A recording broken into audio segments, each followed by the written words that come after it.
You are Locked On Patriots, your daily New England Patriots podcast. Part of the Locked On Podcast Network, your team every day.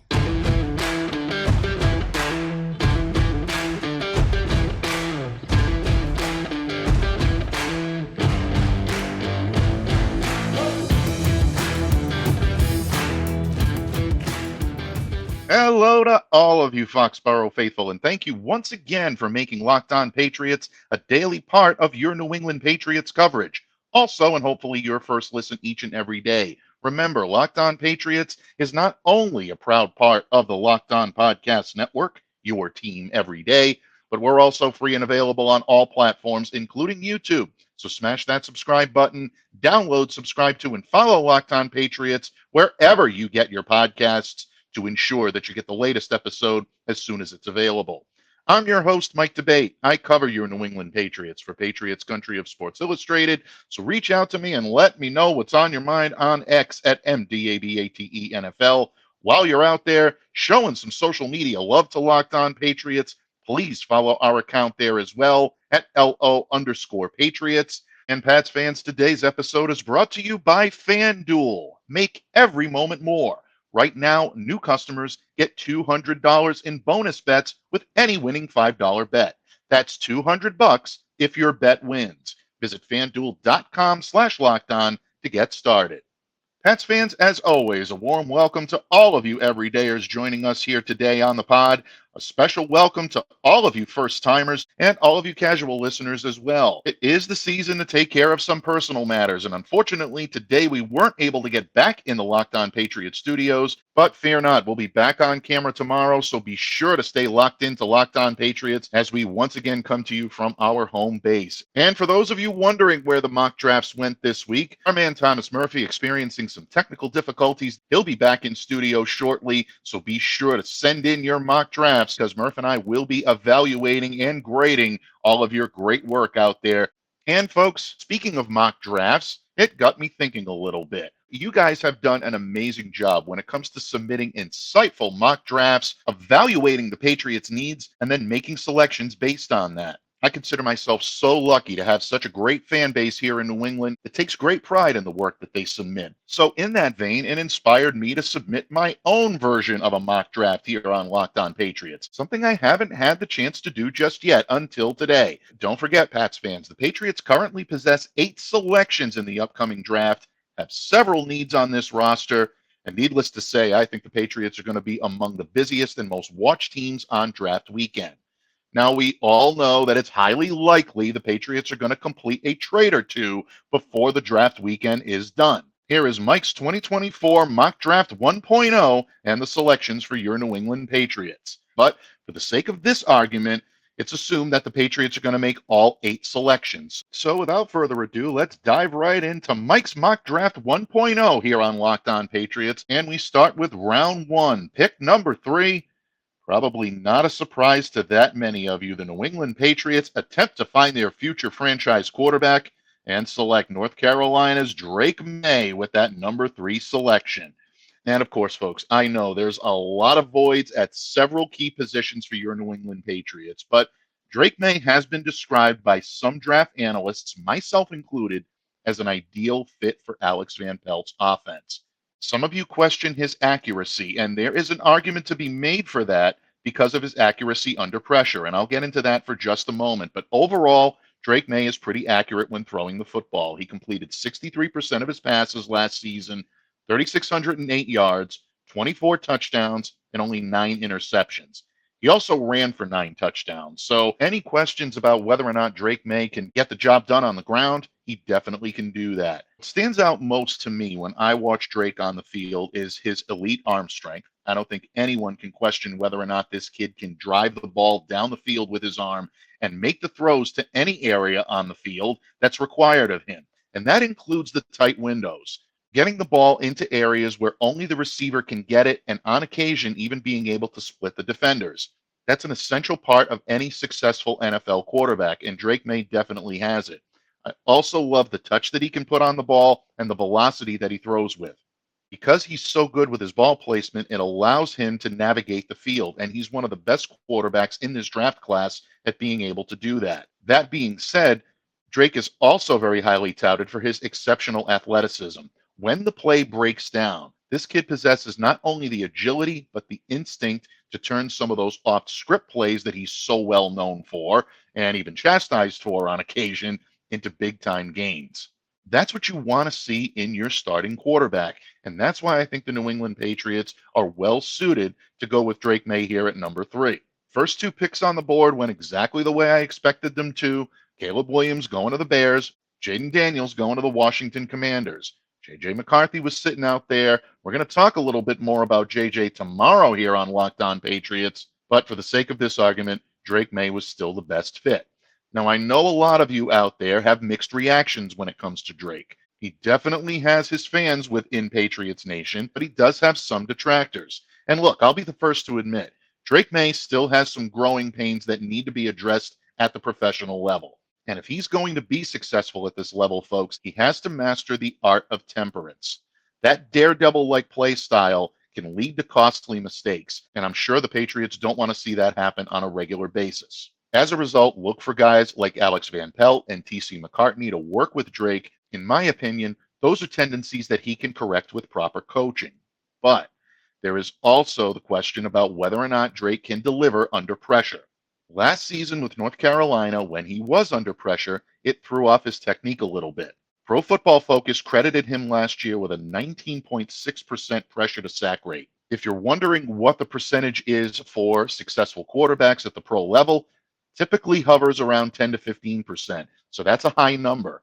Again, these things can be corrected with proper coaching, but Drake's going to have to buy into it. The encouraging message that came out of his pro day workouts in Chapel Hill last week is that they tried to simulate pressure. And overall, Drake handled the throws pretty well, including something he didn't do a whole lot of last year, and that's accept the check down when the big play was available. If Maye can learn that par is good enough to win at times and not always have to go for the green or the hole in one on every single shot, then I think he's got a shot to be a very good quarterback in this league. And ultimately, the Patriots can't lay off that. The ceiling is too high, judging by what we've all heard from him the last few weeks, whether it be at the NFL Scouting Combine or his meetings with the Patriots or any time that he's had to meet with the media. I think he comes into the NFL with the right attitude. And if that's the case, Patriots would be smart to not bypass him at number 3 and take their potential future franchise quarterback with the 3rd pick in the NFL draft. Folks, we are just getting started on Mike's mock because there are still a lot of holes to be filled. Yeah, if Murph's listening to this, I know he's talking about the offensive line. We're going to address that O-line, and we're also going to address the need for Patriots pass catchers when this episode of the Locked On Patriots podcast continues, a proud part of the Locked On Podcast Network, your team every day.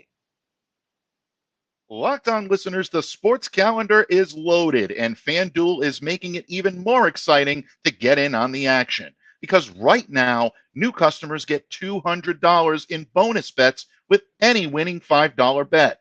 That's $200 you can use to bet the tourney, MLB, NBA, NHL, and so much more. Boston fans, the Sox are back in action. The Bruins and the Celtics are ready to enter the home stretch. So visit FanDuel.com/LockedOn and make your first bet a big win. FanDuel, America's #1 sportsbook. Patriots fans, thank you once again for joining us here today on Locked On Patriots. And of course, it is Mike's Mock Draft Day 1.0. Without much of a surprise to most of you out there, I have the Patriots going quarterback at number 3 in round 1. And North Carolina's Drake Maye is now wearing Patriots blue in the world we live in for at least the next few minutes here. But as you can imagine, the New England Patriots have a significant amount of holes to fill on this roster. And in round 2, with the number 34 pick in the 2024 NFL Draft, I have the Patriots going offensive tackle and BYU's Kingsley Suamataia. And folks, Suamataia is not only one of the most underrated offensive tackle prospects in this year's class, but I think he's severely undervalued on several draft pundit big boards across the NFL landscape. This guy is adequately sized at 6'5" and 326 pounds. to be a strong presence along the edge, particularly at left tackle. But he also has great speed and athleticism for an edge blocker of his size. He started as the left tackle last year for the BYU Cougars, and he was reliable in pass protection and showed a great deal of toughness as well as tenacity as a run blocker. So this guy can handle both duties equally as well. Where I think Kingsley shines above the rest is on quick pulls and screens. And I think that's what would allow him to quickly assimilate into Alex Van Pelt's offense and make him a solid fit here in New England as a tackle that can not only come in and make an impact on this team in 2024, I think he may be your opening day starter at left tackle if the Patriots decide they're going to go this route and select him with the number 34 pick. Like any NFL draft prospect, he has some growing pains as well. His hand placement, his lower body strength, those are in need of development.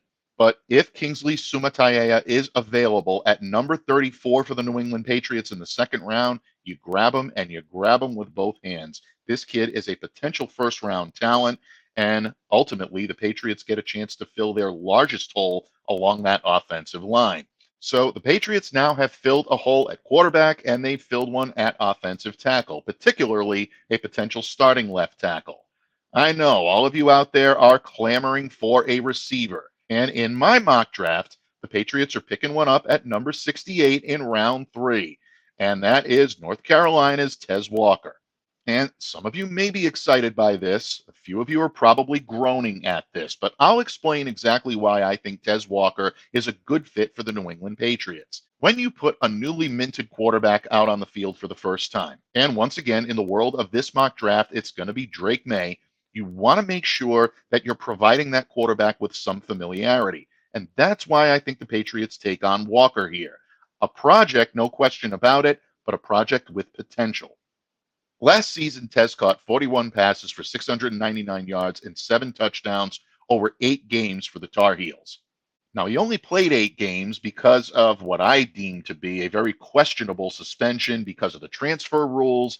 He was actually going to be ruled out for the entire year, but he did get back on the field for the final 8 games, and North Carolina was that much the better because of it. If you're wondering if this kid is a sizable receiver, something the Patriots haven't had a whole lot of lately at that position, 6'2", 200 pounds.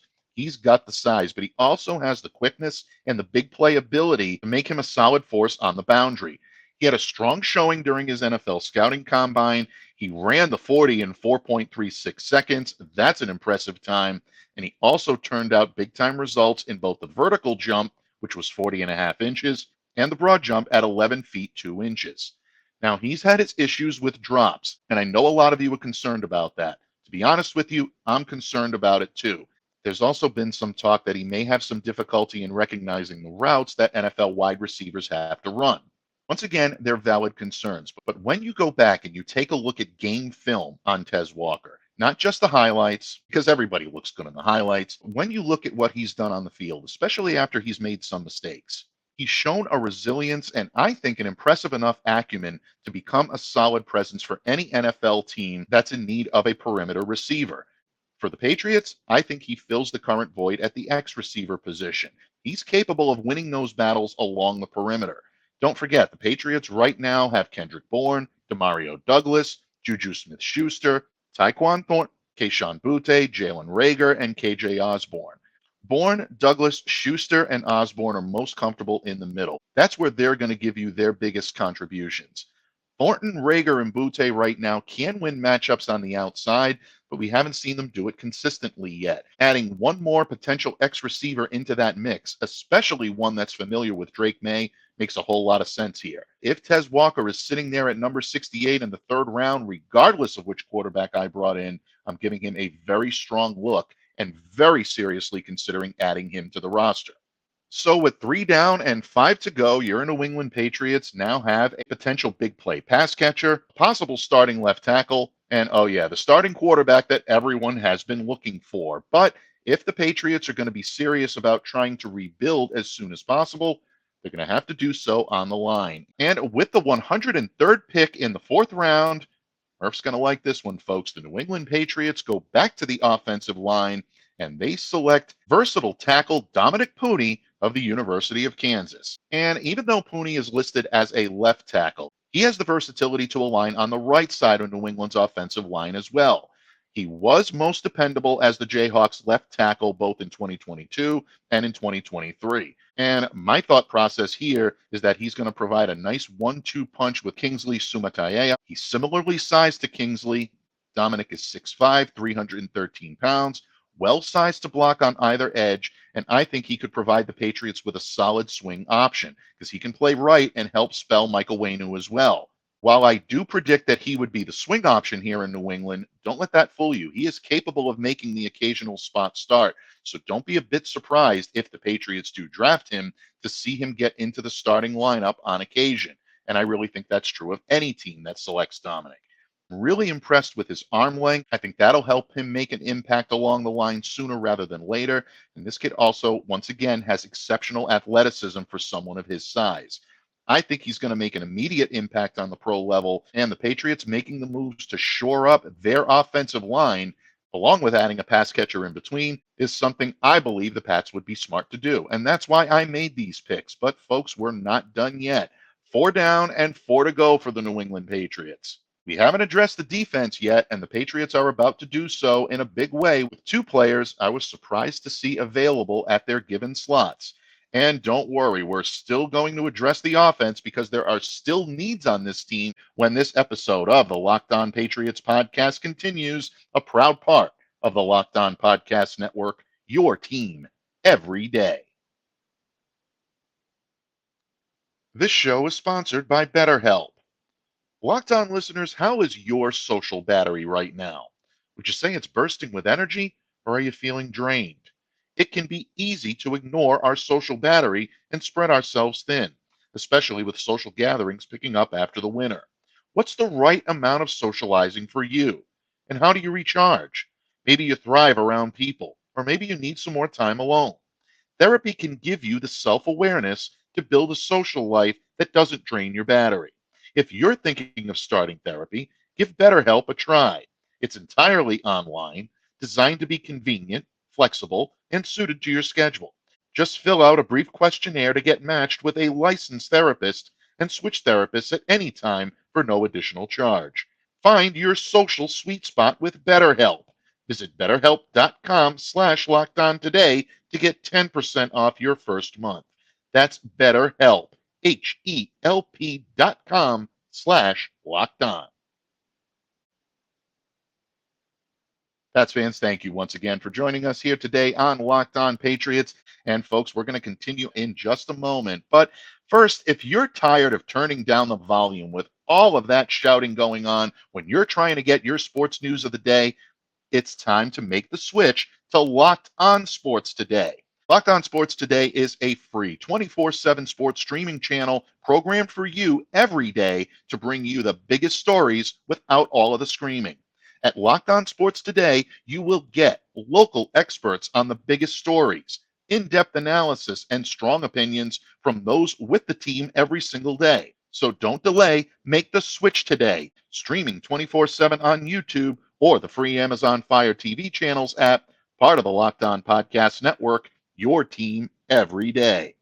And folks, we continue on with the 8 selections made by your team, your New England Patriots, here on Mike's Mock Draft 1.0. And in the previous segment, we addressed the Patriots' needs at offensive line and even got ourselves a pretty decent pass catcher in between. But you know as well as I that even though the Patriots' defense was the strength of this team last year, you still can't ignore the preventive side of the ball. And I, as pseudo-Patriots GM, did not do that. With pick number 137 in the 5th round of the 2024 NFL Mock Draft, the Patriots select safety Sione Vaki out of Utah.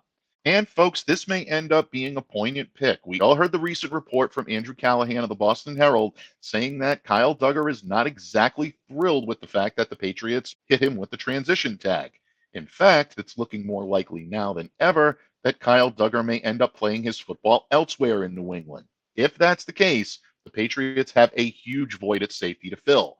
Even if Kyle does come back, which still is very much a possibility, folks, the Patriots still have a need here. And in the 5th round at number 137, Vaki fills the void of being a work in progress. However, I love this kid's strength, and I love his tackling abilities. And to me, that makes him worth the fifth-round investment. Last season for the Utes, he had 50 total tackles, an interception, and 2 passes defended. When he's at his best, Sione is a solid free safety. He's got a strong instinct for finding the football, and he even has previous experience carrying the football as a third down option on offense. So if the Patriots were to draft him, don't be a bit surprised to see him used on some trickery type plays. If you're going for the trifecta here and you want to know the third reason why the Patriots may be interested in Sione Vaki, he is a standout special teamer. But for the sake of argument, I'm choosing him as a defensive back, and I think the Patriots would likely utilize him as either a single high defender or potentially in the slot. That's where he was at his best for Utah throughout his collegiate career. If he's going to be a reliable third option or even a second option at the position, he's going to need to develop his skills as a center field defender. And that's where the familiarity in the secondary of cornerbacks coach Mike Pellegrino and safeties coach Brian Belichick is going to come in big time. They're going to have to work with this kid. Once again, a work in progress, but I really like what I see from Sione Vaki. I think he can develop as a solid option for this team, and that's why when I saw him available on this board, I realized the Patriots could not bypass the fifth round without adding him into the fold. So the Patriots finally get on the board with a defender. And for the next pick here on this draft, I went back-to-back defense. We're into the sixth round now at pick number 180, and I have the Patriots selecting Alabama defensive lineman Justin Eboigbe with the Patriots' first pick in the sixth round. And to me, Eboigbe falling to the Patriots in round 6 has the potential to be a draft steal. I like what this kid can do, and I think he'd be a solid depth piece to the Patriots' defensive line this year. Got good size, 6'5", 290 pounds. In my opinion, has all the physical tools and that high motor that you love to see in a defender, especially a young defender, to be effective within the Patriots' front seven. He's at his best when defending the run, and I think that's where New England would use him. Eboigbe has a great first step, a very quick first step, and he combines that with a solid amount of power in his upper body. In most of the tape that I've watched on him, he anchors very well when defending the pass, but on more than one occasion, you can see very skilled offensive linemen trying to circumvent Justin's strength with very good hand technique and hand placement, and that's how they win their battles against him. If the Patriots can coach him up in that regard, I really like the impact that he can have. And let's not forget that Alabama defenders do very well in this system. Anyone who's played under Nick Saban down with the Crimson Tide can tell you that prepares you well for the type of defense the Patriots are going to be playing.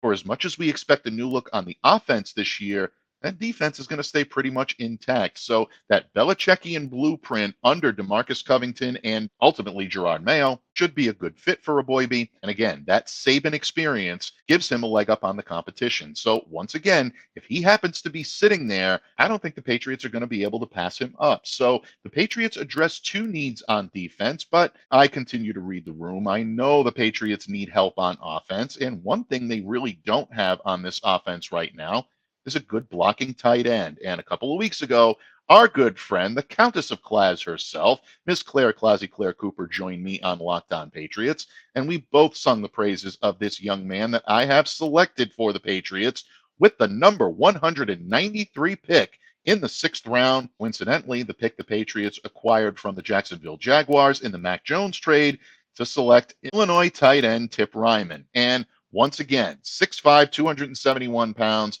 this kid is a sizable presence at the position. No question about it, I'm bringing him in for his blocking talent, and I'll get back to that in just a second. But I do want to point out that he does have some potential as a situational pass-catching tight end. Illinois deployed him in that role a few times in 2023, and it was met with pretty good results. But ultimately, his impact is going to be as a blocker. That sizable frame allows him to drive his blocks by using his leg strength from his first step to the point of initial contact. So, in short, you're not going to push this guy around. His hand placement could use some development, but I believe where he's going to shine and stand out is his ability to take on the double teams and the combo blocks. That's why I think he's pro-ready. He did such a great job of that last year for the Illini. I can see him doing something similar for the Patriots this season.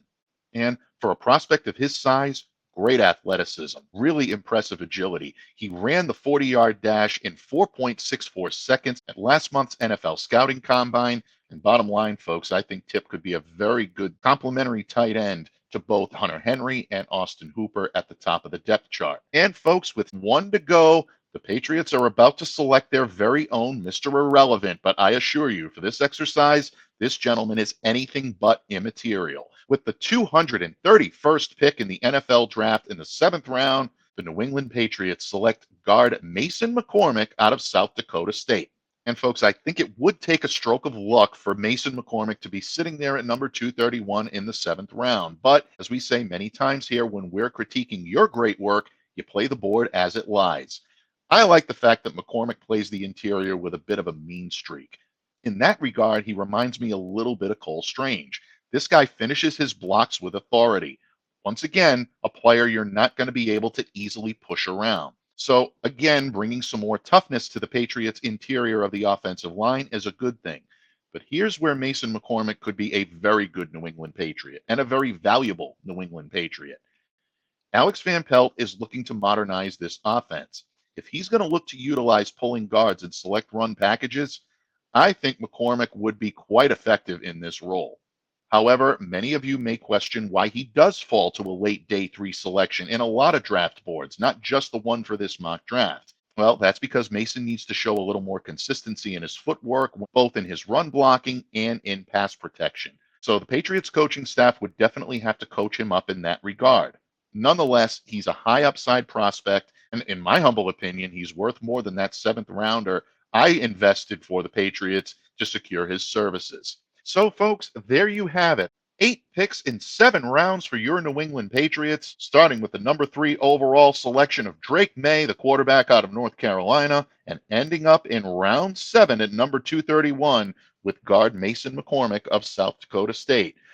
And please continue to submit your 2024 mock drafts right here on Locked On Patriots as our good friend Thomas Murphy makes his return to the airwaves, and we're going to continue to grade all of your great work throughout the month of April. In the meantime, I'm Mike Debate, and I continue to remind you all to stay safe and to stay well, and to be the change you wish to see in the world. Have a great day, everyone, and we'll see you back here again tomorrow on Locked On Patriots.